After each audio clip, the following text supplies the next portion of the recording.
하나님의 말씀을 함께 보도록 하겠습니다. 오늘 주신 하나님의 말씀은 히브리서 11장의 말씀입니다.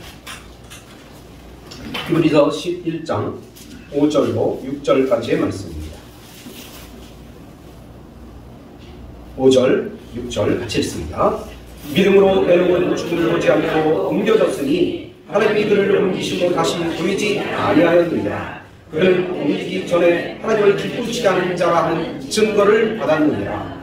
믿음이 없이는 하나님을 기쁘게 하시지 못하나니 하나님께 나아가는 자는 반드시 그가 계신 것과 또한 그가 자기를 찾는 자들에게 상 주시는 이심을 믿어야 할지니라. 아멘. 이제 말씀 전하실 텐데 김재원 목사님 이제 신앙생활의 변곡점이라는 제목을 가지고 하나님의 말씀을 전하겠습니다. 목사님 이제 말씀을 위해서 오늘 성령 충만하게 입술을 주장하여 주셔서 말씀을 잘 전할 수 있도록 도와주시고, 또한 우리 성도들은 귀가 열리고 마음이 활짝 열려서 주의 말씀을 마음으로 받을 수 있는 귀한 시간 되게 해달라고 우리 합심하여 잠시 동안 기도하는 시간 같습니다. 할렐루야. 우리 하나님 아버지여 천국 감사합니다. 주님께서 우리를 사랑하여 주시고 인도하여 주시고 축복하여 주시고 믿음 주시고 말씀 주시고 은혜 주셔서 감사합니다. 성령님 역사하여 주시고 인도하여 주시고 축복하여 주시고 방법까지 성도께서 역사하여 주시고 인도하여 주시고 축복하시고 하나님 주시옵소서. 성령의 역사에 아버지여 주의 도심이 모두 신령과 나타날 수 있도록 인도하여 주셔서 오늘 이 시간 주의 말씀을 통해서 우리 신령이 나라는 귀한 시간 될 수 있도록 주의 함께 하시고 역사해 주시기 원합니다. 주의 도심을 구합니다. 성령 하나님 역사하시고 인도하여 주시옵소서. 예수의 이름으로 간절히 기도합니다. 거룩하신 아버지 하나님, 우리를 불러서 주의 잔을 삼아주시고 우리와 같이 모여서 함께 예배할 수 있도록 인도하시니 감사합니다. 아버지 하나님, 3월의 10년 가지고 주 앞에 나오고 주의 뜻을 따라 살아가기로 우리가 소망합니다. 은혜 내려주셔서 주님 길을 걸어가게 하시고 주님과 동행하는 삶을 살아갈 수 있도록 인도하여 주시옵소서. 말씀이 우리 마음에 끓일 때에 그 말씀 속에서 우리가 열매 맺게 하시고 그 열매의 풍성함을 인하여 하나님께 영광 돌리는 우리 삶이 될 수 있도록 인도하여 주시옵소서. 예수 이름으로 축복하며 기도합니다. 아멘. 할렐루야. 저는 오늘 본문 말씀을 중심으로 신앙생활의 변곡점이라는 제목으로 말씀을 전하도록 하겠습니다. 창세기 5장을 보면 아담의 후손에 대한 족보 이야기가 나옵니다. 그런데 성경을 읽으면서 그 창세기 5장에 그 수많은 아담의 후손들의 이야기가 계속해서 반복되는데 그 사람들의 이름의 끝에 항상 붙는 말이 있었는데 죽었다라는 겁니다. 죽었더라. 계속되는 그런 인생을 살아갑니다. 비록 그의 인생 자체가 900세가 넘는, 여러분 900세를 산다? 생각해 보신 적 있습니까? 우리는 몇 년이나 살 수 있을까요? 앞으로 여러분들은 몇 년의 세월이 남아 있습니까? 누구도 기약할 수 없겠지만 만약 900세를 산다? 그럼 어떻게 해야 될까요? 근데 그렇게 900세를 이상을 살았음에도 불구하고 그들의 마침은 결국에는 죽었다라고 하는 한마디였습니다. 이와 같이 사망과 죽음의 족보가 쭉 이어지는 중에 최초의 이제 이 사망이라고 하는 것들이 존재했던 그 이유를 가만히 살펴보면 최초의 인간이었던 아담이 하나님께 범죄하게 되었습니다. 하나님께서 분명히 이 선악과를 먹는 자는 먹게 되면 정령 죽으리라 라고 하는 그 말씀이었죠. 그 말씀대로 사람에게는 사망이 왔다라는 겁니다. 근데 그 와중에 유일하게 딱 한 사람 에녹만은 죽었더라 라고 인생을 마무리 짓지 않고 대신에 그가 하나님과 동행하셨는데 하나님이 그를 데려가심으로 세상에 있지 아니하더라 라고 인생을 마무리하게 되었다는 겁니다. 여러분, 우리 인생이 어떻게 마무리되기를 원하십니까? 오늘 저는 이 에녹에 대한 삶을 살펴보면서 우리의 인생이 좀 다르게 좀 하나님 보시기에 아름답게 그렇게 마무리되었으면 좋겠다. 하나님 앞에 설 때 우리 모습이 변화되었으면 좋겠다라는 생각으로 신앙생활의 변곡점이라는 제목으로 말씀을 정했습니다. 에녹이라는 사람이 왜 이렇게 죽음을 모든 사람이 다 죽었더라 이렇게 반복되는 이야기 속에서 에녹만이 죽음을 보지 않고 세상에 더 이상 있지 않더라라고 기록될 수 있었느냐? 성경은 그 이유에 대해서 에녹이 하나님과 동행했기 때문에 그렇다라고 얘기합니다. 오늘 제가 조금 교용해서 놀랐는데 주보에 보니까 이제 노아에 관한 이제 주보 표시가 있더라고요. 그 다음에 찬송가가 430장입니다. 그리고 이제 집사님께서 기도하실 때 그 내용도 제 설교 내용하고 아주 맞아떨어지더라고요. 그래서 설교 안 해도 되냐? 이런 생각이 들었습니다. 이미 다 여러분 알고 계실 것 같다는 생각 들고 하나님이 예비하셨기 때문에 또 더 은혜가 있을 거라고 생각합니다. 여러분, 동행한다라고 하는 말에는 같이 걸어간다라는 뜻이 담겨 있습니다. 근데 이 할라크라고 하는 동사 앞에 이트라고 하는 이제 말이 하나 더 붙습니다. 그래서 동행한다라는 말에는 이트 할라크라고 하는 이제 원어를 쓰는데, 이 말은 제기 동사라고 해서 동작의 결과가 그 사람한테 가는 이제 동사랍니다. 예를 들자면 행위가 자신한테 돌아가기 때문에 이 에녹이 하나님과 동행했다라고 하는 말을 다시 얘기해 보자면, 자기 스스로 하여금 하나님이 가시는 길에 걷게 만들었다 라는 뜻으로 동행을 설명할 수 있습니다. 자신으로 하여금 하나님이 가시는 그 길을 자신도 걸어가도록 스스로를 만들었다. 좀 쉽게 말하자면 자기의 뜻을 끊고 하나님의 뜻에 맞춰 살아갔다 라고 동행을 설명할 수 있습니다. 근데 여러분, 자기의 뜻을 끊고, 그죠? 자기의 뜻을 끊고 하나님 뜻에 맞춰 살아간다 라고 하는 것이 동행의 뜻이라고 한다면, 동행 쉽지 않습니다. 자기가 하고 싶은 일이 있는데 다른 사람이 다른 방향으로 갑니다. 우리는 참지 못합니다. 내가 하고 싶은 이야기가 있는데 다른 사람이 내 생각과 다른 이야기를 합니다. 그리고 우리는 그 이야기를 견디지 못하고 내 말을 불쑥 내뱉습니다. 말을 가로막고 가로지르고 말을 잘라먹고 자기 얘기를 하기가 쉽다라는 겁니다. 근데 에녹은 우리가 일주일, 아니 하루, 아니 반나절도 하나님 뜻대로 살아가기가 힘든 우리의 삶인데도 불구하고 에녹은 300년 동안 하나님과 동행했다라고 성경이 기록하고 있습니다. 성경은 365년 동안 에녹이 살았는데 65년 동안은 동행하지 않고 있다가 어떤 계기가 있어서 65년을 지나고 나서, 그러니까 환갑 정도 지났겠죠. 환갑 정도 지나고 나서 그때부터 하나님과 동행하게 되었다라고 얘기합니다. 근데 이 에녹이 신앙의 어떤 방향이 확 바뀌었던 계기가 무엇이었을까요?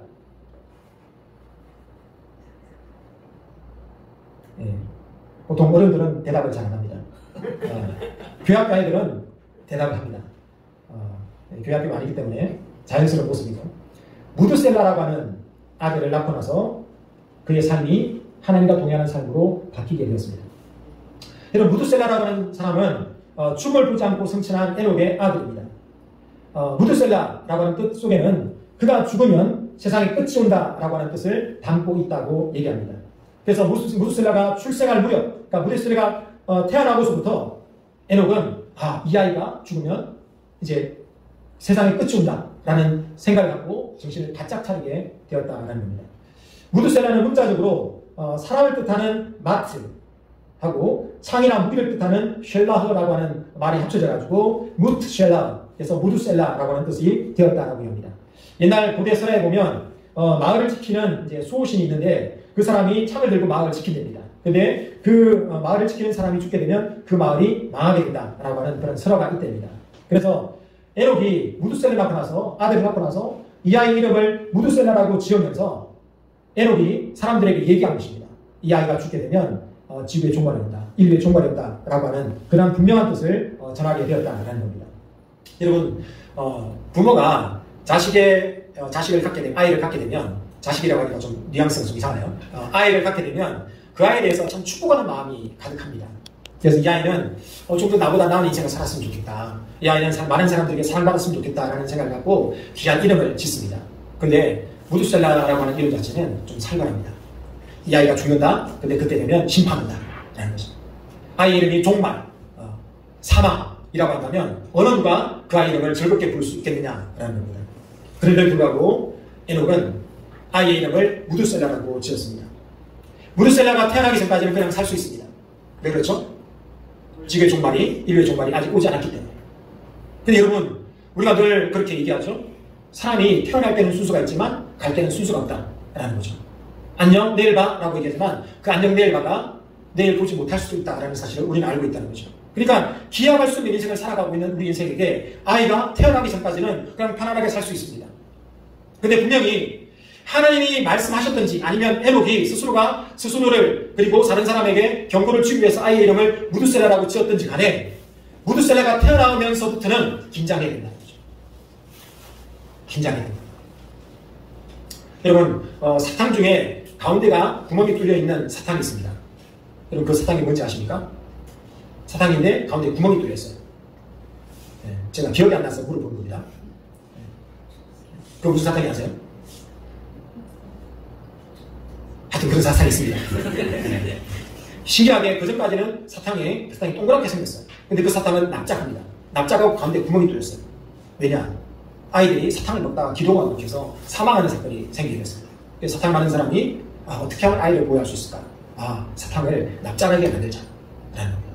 아니, 사탕이 세워지면 기도가 막힐 일이 없죠. 근데 만에 하나 사탕이 누웠어요. 그럼 기도가 막힐 수 있죠. 그때를 대비해서 가운데 구멍을 뚫는 겁니다.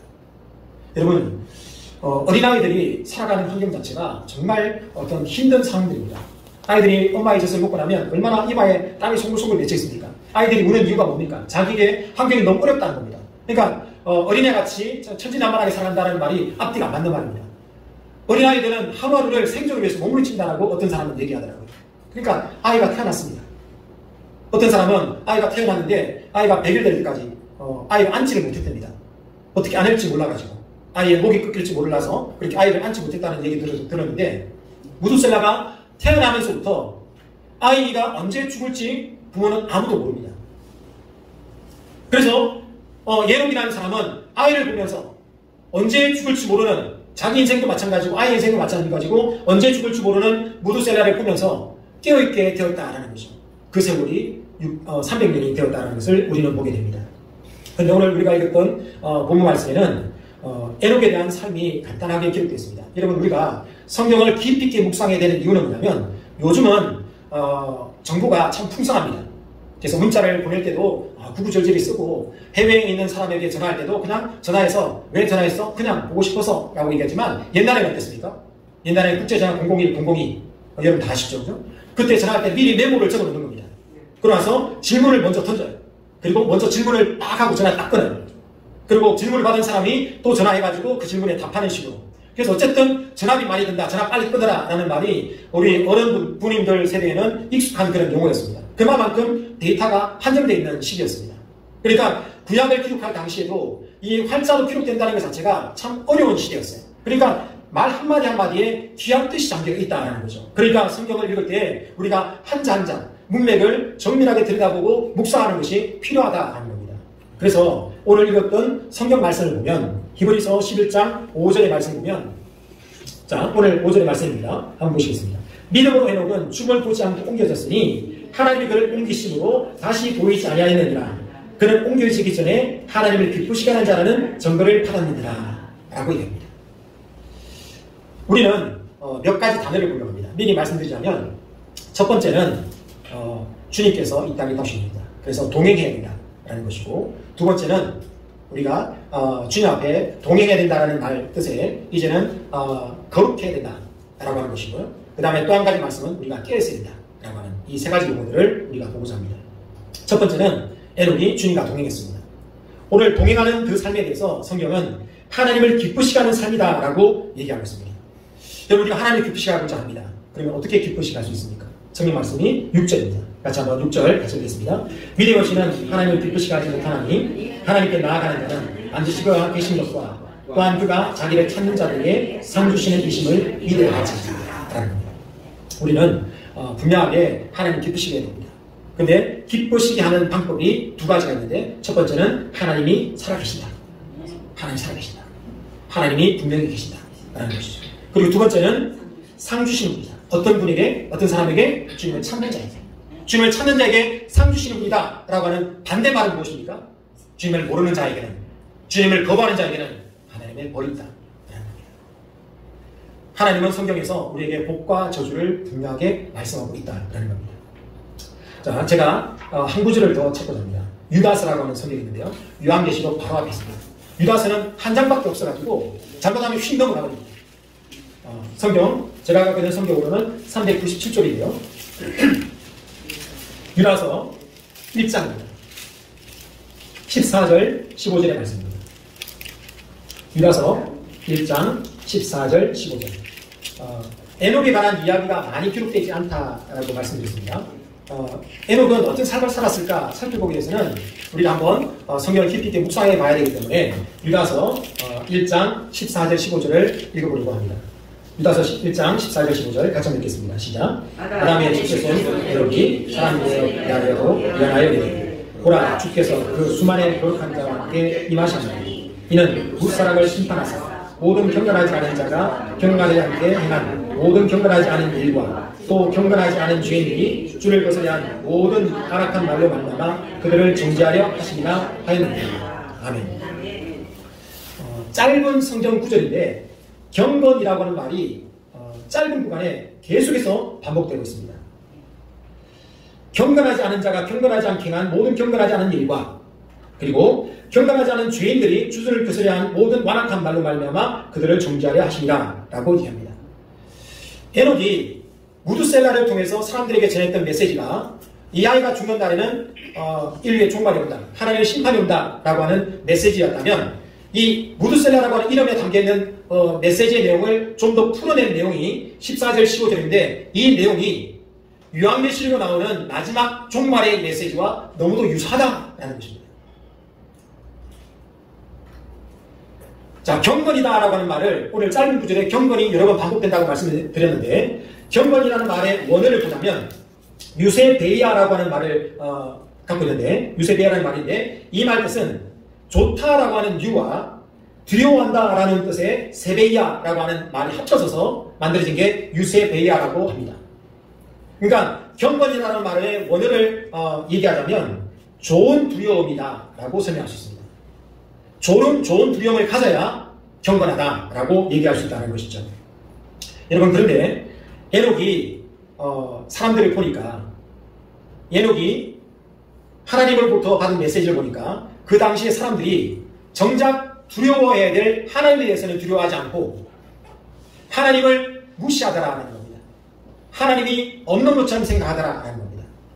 여러분 지금 이 자리에 하나님 함께 하시는 분 있습니까? 아멘. 우리는 분명히 우리가 알고 있음에도 불구하고 하나님이 안 계신 것처럼 행동할 때가 많다는 겁니다. 아까 박정희 집사님이 하나님이 CCTV처럼 우리를 보신다고 말씀하고 있지 않습니까? 근데 CCTV가 항상 있으면 그냥 있는 둥 마는 둥 생각할 수도 있다는 겁니다. 그러면서 좋은 두려움을 갖지 않고 나쁜 두려움을 갖고 있는데 내가 이제 죽으면 어떻게 될까? 내가 좀 나중에 노후에 어떻게 될까? 사람들이 인기를 얻지 못하면 어떻게 될까? 이 회사에 잘리면 어떻게 될까? 이런 두려움에 사로잡혀서 인생에 매여 죽기를 무서함으로 종로로 가는 그런 모습을 보이게 되었다라는 것을 보게 되었다는 거죠. 그러니까 그 결과는 어떻게 되냐면 하나님 없이 사는 인생 자체가 하나님께 완악한 인생이 되었고 범죄한 인생이 되었다는 겁니다. 오늘 유다서를 14, 15절에 보면 두 가지 사람을 얘기하고 있습니다. 경건하지 않은 자가 나오고요. 두 번째는 경건하지 않은 죄인이 나오고 있습니다. 두 부류의 사람입니다. 한 사람은 그냥 보통 사람입니다. 보통 사람이야. 경건하진 않아. 근데 그냥 보통 사람이에요. 근데 두 번째 사람은 죄인입니다. 경건을 아주 하여튼 나쁜 것으로 생각하고 아주 자기하고는 상관없는 것으로 생각하고 죄를 범죄하는 그런 사람의 모습입니다. 그러니까 두 부류의 사람 모두가 다 경건치 않은 행동을 하게 되고 또 그리고 완악한 말로 하나님을 거스르게 되면서 그들은 하나님의 심판을 자초하고 있다라고 에녹은 그 시대 사람들을 판단하고 있다는 겁니다. 여러분 에녹은 우리에게 경건하라라고 얘기합니다. 경건하지 않으면 하나님과 동행할 수 없다라고 얘기하고 있습니다. 경건의 뜻은 무엇입니까? 하나님과 동행의 뜻은 무엇입니까? 우리 의지를 끊고 하나님 길에 가는 것입니다. 하나님의 심판주로 우리 가운데 오신다라는 사실, 인류의 종말이 있다는 사실을 깨닫게 될 때 우리는 깨어있을 수 있습니다. 여러분 제가 학생들에게 시험을 본다라고 공지를 하고 수업을 할 때와 시험이 없다라고 얘기하고 공부를 할 때하고 집중력이 완전히 다르집니다. 여러분 이거는 말씀드리지 않아도 여러분 많이 경험해 보셨죠? 공부 안 하던 학생들도 최소한 시험 보기 전에는 한번 덜 쳐봅니다. 공부 잘하는 친구에게 오늘 뭐 나올 것 같아? 오늘 시험 볼 때 좀 보여줘? 라고 말이라고 합니다. 우리가 하나님의 심판을 우리가 생각하고 기억해야 되는 이유가 바로 여기 있다는 겁니다. 여러분 하나님은 우리가 하나님과 교제하기를 원하십니다. 하나님을 닮아가기를 원하십니다. 여러분 자녀가 부모를 닮아갈 때 부모에게는 참 기쁨이 되면서 큰 무거운 짐을 갖게 됩니다. 그래서 아이를 보면서 인생을 제대로 살아야겠다라는 생각을 갖기도 합니다. 하나님 우리가 주님을 닮아가기를 원하십니다. 그래서 우리에게 당부하신 말씀은 무엇입니까? 내가 거룩하니 너희도 거룩하라 라는 겁니다. 거룩하다라고 하는 뜻은 구별된다라는 것입니다. 분리된다라는 것입니다.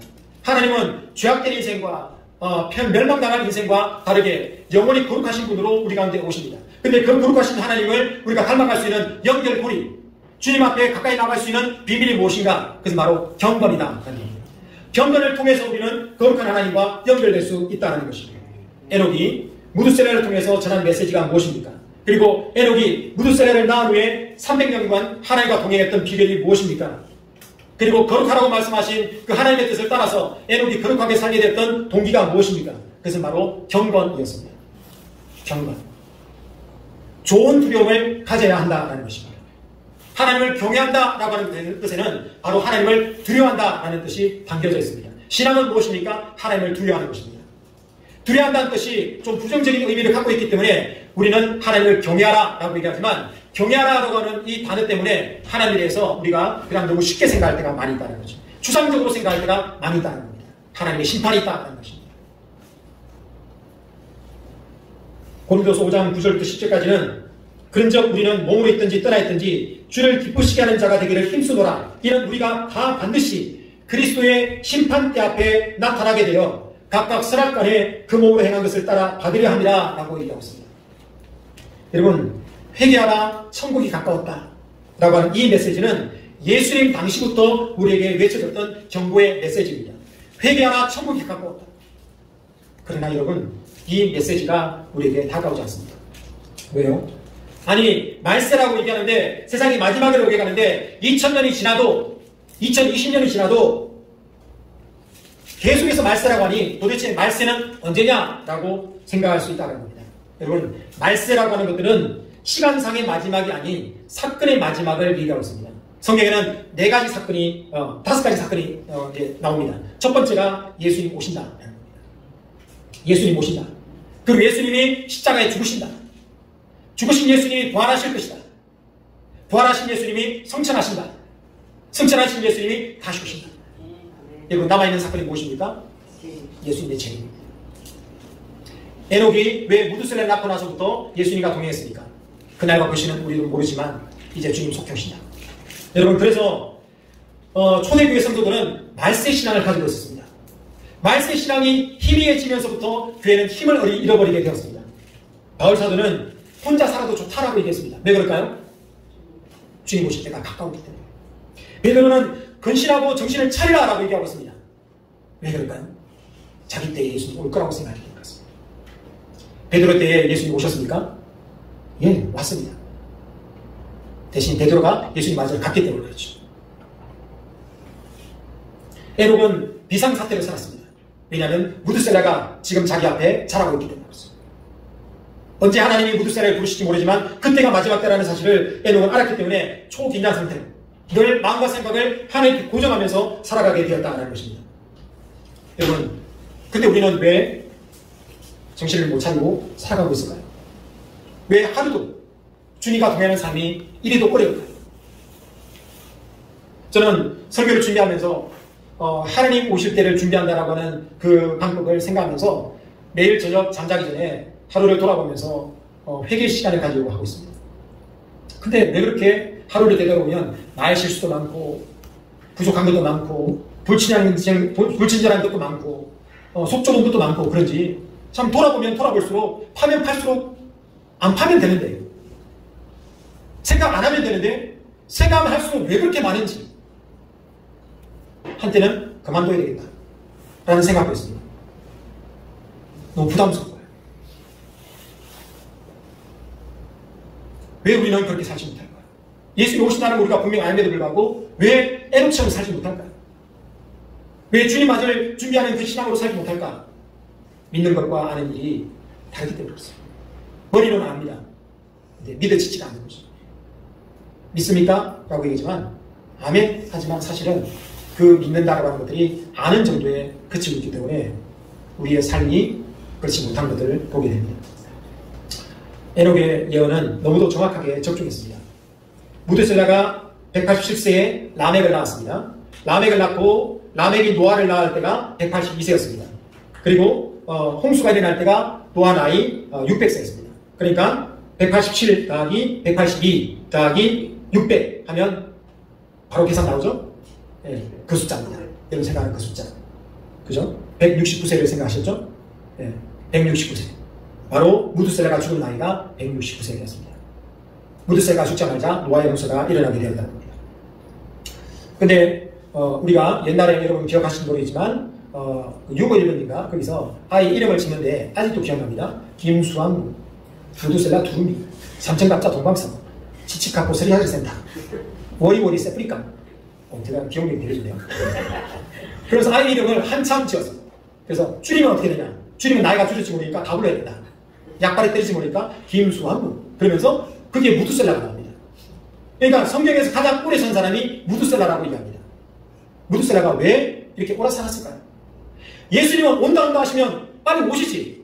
성질 급한 사람, 뭐 어떻게 되게 왜 이렇게 오랫동안 안 오시나? 라고 생각할 수 있지만 베드로서 3장 9절은 주의 약속이 어떤 이에 드리다고 생각하는 것처럼 드린 것이 아니라 오직 너희를 대하여 오래 참으사 아무도 멸망치 않고 다 회개하게 이르기를 원하시느니라 라고 말씀하시면서 주의 나라는 하루가 천년 같고 천년이 하루 같더라 라고 말씀하고 있습니다.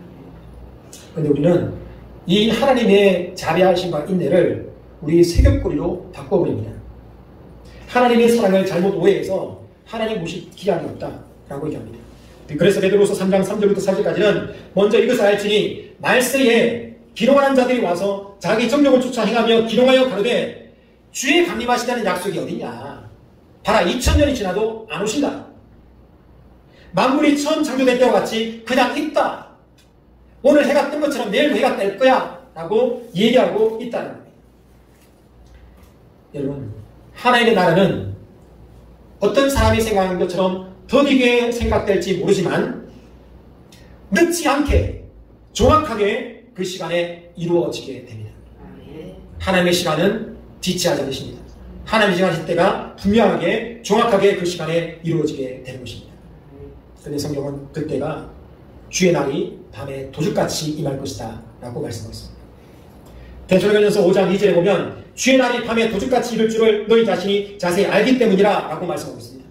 어떻게 임한다고요? 도둑같이. 그런데 이어지는 말씀에는 6절에 그러므로 형제들아 너희는 어둠에 있지 않으며 그날에 도둑같이 너희에게 임하지 못하리니 라고 얘기합니다.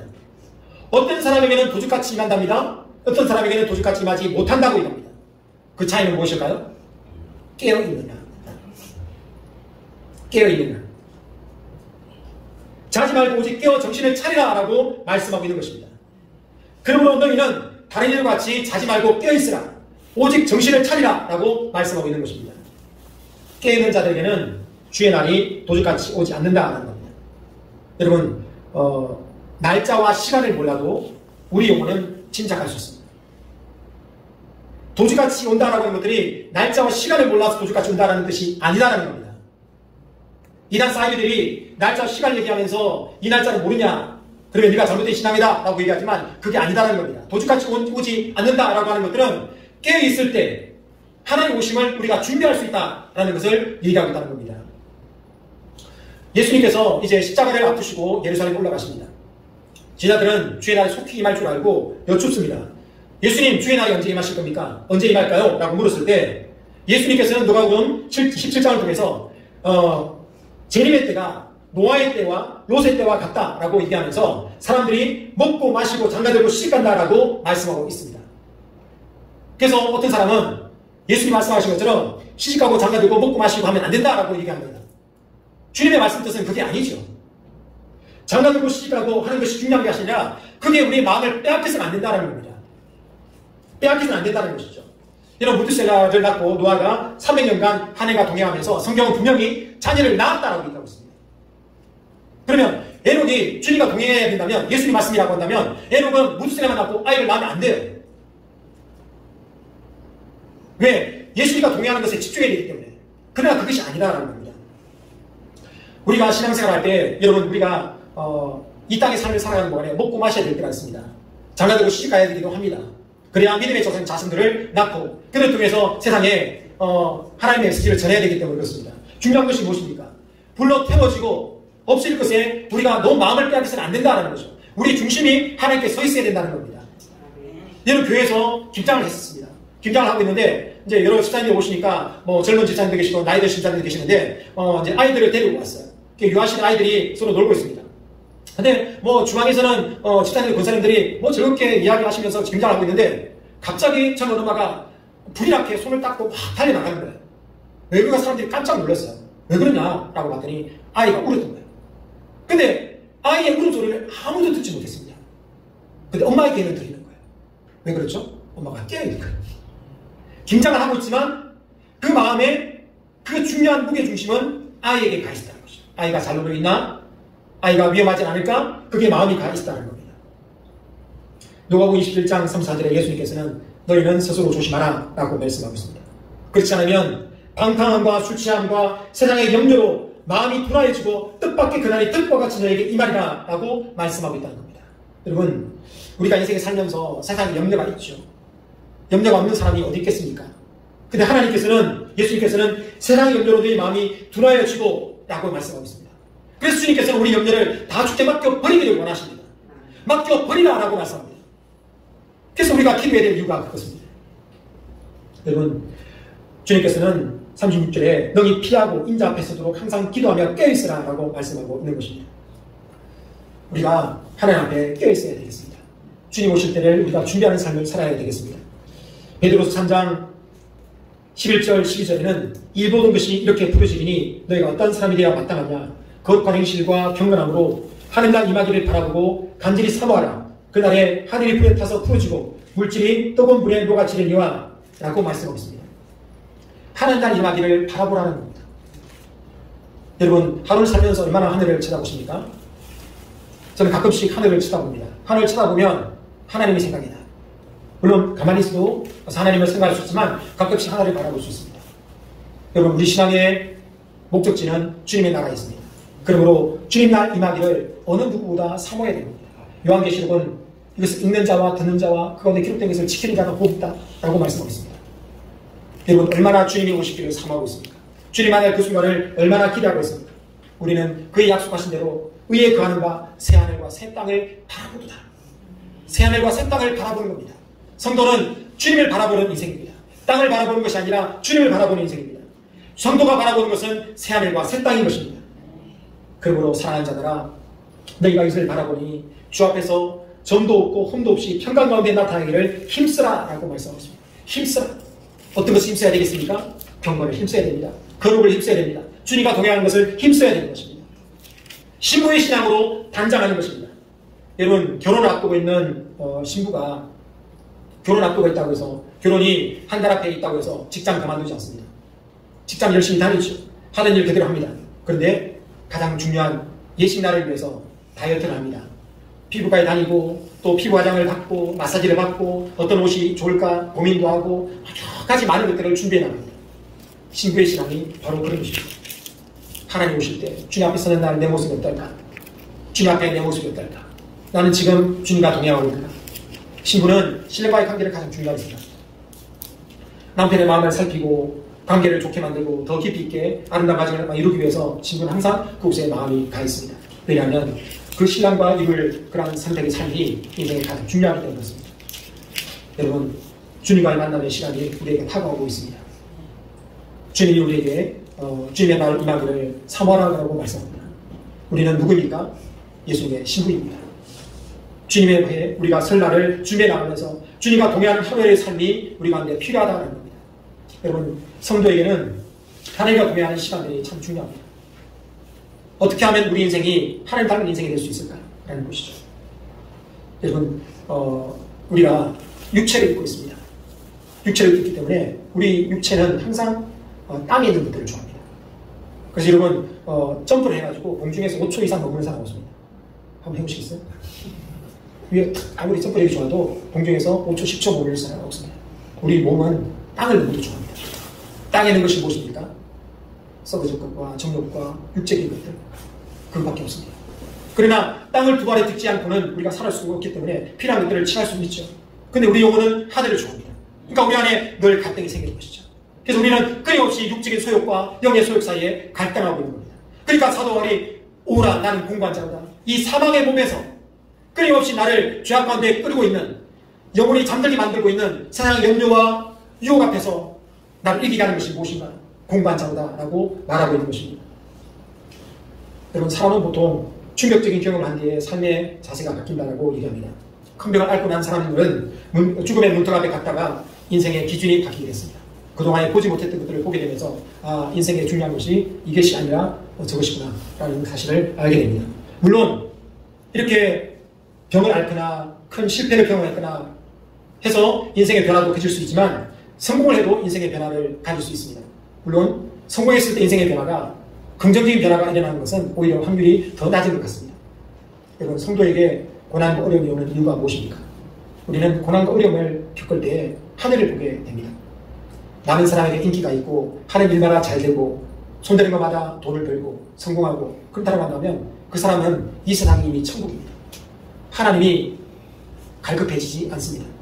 언제 우리가 저절로 무릎이 꿇어지고 주 앞에 나올 때 우리 마음이 녹아지고 하나님을 간절히 찾게 됩니까? 언제 우리가 천국을 더 소망하게 됩니까? 고난 가운데 어려움 가운데 있는 것입니다. 근데 부모의 입장에서 아이가 그냥 버릇없이 구는 것이 차라리 낫지 기가 푹 죽어 있고 어려워하고 그런 것들을 참 오히려 보기가 더 힘든 것 같습니다. 그럼에도 불구하고 하나님은 우리에게 고난을 허락하십니다. 징계받는 자는 사생아라고 얘기도 하시죠. 이 과정을 통해서 우리가 무엇을 바라봐야 합니까? 하늘을 바라보는 겁니다. 하나님 우리에게 고난을 주신 이유, 인생 가운데 어려움이 있는 이유, 그것은 우리가 잘못해서, 우리의 부모가 잘못해서 저주가 임해서 그가 아니라 우리 마음이 하나님께 옮겨지기 위해서 우리가 하나님 앞에 정결한 마음으로 주님 앞에 돌아가도록 하기 위한 하나님의 사랑의 채찍인 줄 믿으시기 바랍니다. 그럴 때 우리는 진정으로 주님을 바라보게 되는 것입니다. 어떤 사람이 그렇게 물었답니다. 당신은 예수님을 믿느냐? 믿는다. 예수님 재림하신 거 믿냐? 믿는다. 천국 있는 거 믿느냐? 믿는다. 라고 했대. 근데 그 사람이 이어서 하는 말이 아주 내일을 쳤답니다. 만약에 내가 예수님이 살아계시고 천국이 있고 예수님의 종말이 있다라고 믿는다면 나는 너처럼 살지 않는다 라고 얘기를 했답니다. 제가 이 이야기를 전해드리면서 충격을 받았습니다. 여러분, 이제 시장에 가보니까 매실이 많이 나오더라고요. 매실 담는 철인가 봐요. 여러분, 매실을 그냥 생거로 한번 먹어보셨습니까? 참 맛이 있죠. 근데 매실을 설탕에 넣고 재우니까 설탕 따로 매실 따로 먹으면 전혀 맛이 없는데 매실을 설탕에 재워서 며칠이 지나니까 완전 제 취향이더라고요. 배가 아플 때 먹어도 좋고 차게 먹어도 좋고 따뜻하게 먹어도 좋고 최반식이 되었습니다. 여러분, 우리가 생 매실처럼 쓴맛을 사람들에게 풍기고 그 지글지글한 이제 그 가시 같은 걸로 사람들을 괴롭힐 수도 있지만 하나님 말씀에 우리가 잠길 때에 우리의 생각과 마음이 하나님께로 향해 있을 때 우리는 재워지게 됩니다. 숙성되게 됩니다. 말씀이 그런 능력이 있습니다. 그래서 주의 오시기를 바라라. 주님과 동행하기 위해서 스스로를 주님께로 옮겨 놓아라. 경건의 길을 힘쓰라 라고 얘기합니다. 힘쓰라 라고 얘기하는 것들은 저절로 안 되기 때문에 그렇습니다. 성경이 왜 이렇게 우리에게 신앙을 자꾸 경고하고 우리에게 말씀하고 우리를 권면하고 이렇게 하고 있습니까? 그냥은 안 된다는 겁니다. 쉽게는 안 된다는 겁니다. 말씀을 들여다보고 말씀을 묵상하고 하나님의 나라를 사모하고 천국을 바라보고 이렇게 할 때 우리는 깨있는 신앙이 되고 주님과 동행하는 삶이 될 수 있습니다. 경건의 삶을 우리 가운데 훈련할 수 있습니다. 그럴 때 우리는 하나님의 모습이 조금씩 보이게 됩니다. 조금씩 보여요. 쉽게 되는 게 아니다. 매실에다가 설탕 넣었다고 그 다음날 바로 먹을 수 없습니다. 재워져야 됩니다. 그 시간이 어떤 사람은 깊은 수렁을 통과할 수도 있고 어떤 사람은 오랜 시간을 지날 수도 있습니다. 그러나 우리가 하나님 말씀에 재워질 때, 예배에 재워질 때 우리는 주님을 바라보게 됩니다. 여러분, 경건입니다. 경건. 좋은 두려움을 가져야 합니다. 하나님은 우리가 업수 얘기할 수 있는 분이 아니십니다. 하나님 한번 생각해 보십시오. 우리는 우리 울타리 안에서만 하나님을 생각합니다. 근데 우주를 바라보십시오. 세계를 바라보십시오. 역사를 바라보십시오. 이 모든 것을 지으시고 창조하시고 운행하시고 다스리는 분이 바로 하나님이십니다. 이 모든 것이 종이축 말리듯이 말려서 떠나가고 새하늘과 새 땅이 임하도록 만드는 분이 바로 그 전능하신 하나님이십니다. 거룩하신 하나님, 전능하신 하나님, 그 하나님이 우리에게 찾아오셨습니다. 우리가 놀랄까봐 우리 수준에 맞게 우리에게 찾아오셨는데 우리는 그분을 함부로 대할 수가 있습니다. 그러나 그 하나님은 그렇게 대접받으실 분이 전혀 아니십니다. 하나님에 대해서 두려워해야 합니다.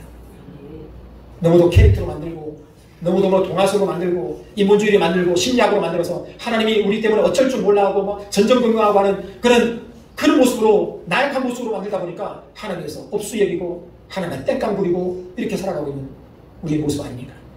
하나님은 두려워해야 될 대상입니다. 하나님을 경외하라 라고 하는 이 말 뜻은 하나님을 좋게 두려워해라. 그분이 속히 오신다. 그분이 속히 오시는데 나는 그 앞에 어떻게 될 것인가? 아무런 준비를 못하고 재난 문자가 왔는데 어떻게 하지? 이게 연습이어서 그냥 지나가서 다행이다 라고 가슴 쓸어내리고 지난번에 재난 문자를 받지 않으셨습니까? 그러고 나서 어떻게 됐습니까? TV에서 재난이 문자가 오면 물을 챙겨야 됩니다. 가까운 내비소를 하게 됩니다. 그렇게 되면서 그렇구나. 그럼에도 불구하고 준비가 안 됐습니다. 여러분, 주님 오십니다. 어떤 이에 드리라고 얘기한 것처럼 그렇게 드린 것이 아니라 하나님의 시간표는 지금도 가고 있고 하나님이 정한 때에 하나님은 오실 것입니다. 깨는 자에게 그날은 도둑같이 임하지 않을 것이고 깨는 자에게 그날은 기쁨의 날이고 영광의 날이 될 것입니다. 우리 성도 모두가 다 그날이 우리 모두의 영광의 날이 되기를 원합니다. 그러기 위해서 하나님 말씀에 우리가 재워지고 우리가 하나님을 바라보고 하나님을 기대하고 그날에 우리가 주님 앞에 발견될 수 있는 그 소망을 품고 살아갈 수 있는 그래서 세상이 감당지 못한 믿음을 가질 수 있는 우리 모두가 되기를 예수 이름으로 축복합니다. 기도하겠습니다.